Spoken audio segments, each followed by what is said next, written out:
Corona virus के बढ़ते case ने एक बार फिर से चिंता बढ़ा दी है। कोविड के नए वेरिएंट JN.1 को लेकर बीएचयू के वैज्ञानिक प्रोफेसर ज्ञानेश्वर चौबे से हमारे संवाददाता ने खास बातचीत की है। उनका क्या कुछ कहना है बढ़ते कोविड को लेकर, सुनाते हैं आपको।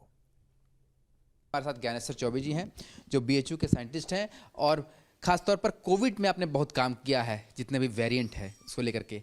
अगर बात की जाए इस वेरिएंट की तो ये किस तरीके का वेरिएंट है, कितना तेजी से ये फैलता है और खतरनाक कितना है? मुझे लगता है कि अब हम लोग इन्फेक्शन को भूल जाएं, अब हम लोग वो देखें कि कोई अगर वेरिएंट निकल रहा है, क्योंकि ये भाई म्यूटेशन होगा समय के साथ तो कोई ना कोई नया वेरिएंट आएगा ही आएगा। अब जैसे हम JN.1 वेरिएंट की बात करें, जो ये वेरिएंट निकला है यूएस से सबसे पहले रिपोर्ट किया गया, पिछले लगभग जो है वो अगस्त एंड से ये सर्कुलेशन में है, धीरे धीरे ये पूरे वर्ल्ड में फैल रहा है। हम देख रहे हैं कि अदर वेरिएंट्स, अगर टोटल केसेस जितने आ रहे हैं, अब अगर हम यूएस का डेटा लें तो नवंबर की शुरुआत में लगभग 6% केस इस वेरिएंट के वजह से थे।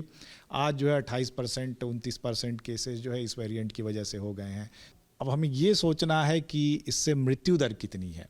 तो अब हम अगर इसको देखें तो अभी भारत में बहुत कम इन्फेक्शन हुए हैं, लगभग 1000-2000 के आसपास इन्फेक्शन टोटल हुए हैं, तो उस पर अभी कोई डेटा को नहीं समझा जा सकता है। लेकिन अगर हम यूएस का डेटा देखें, यूके का डेटा देखें, सिंगापुर का डेटा देखें, तो मृत्यु दर में कोई परिवर्तन नहीं आया है इस वायरस के वजह से। तो जैसा हम लोग पहले भी कहते आ रहे हैं कि चूँकि अब ये वायरस ह्यूमन के इम्यून सिस्टम के लिए नया नहीं है, और एक बार अगर इस वायरस को हमारा इम्यून सिस्टम टच कर लिया तो अब हमारे पास जो है उसके अगेंस्ट लड़ने के लिए सैनिक जो है वो हमेशा तैयार हैं।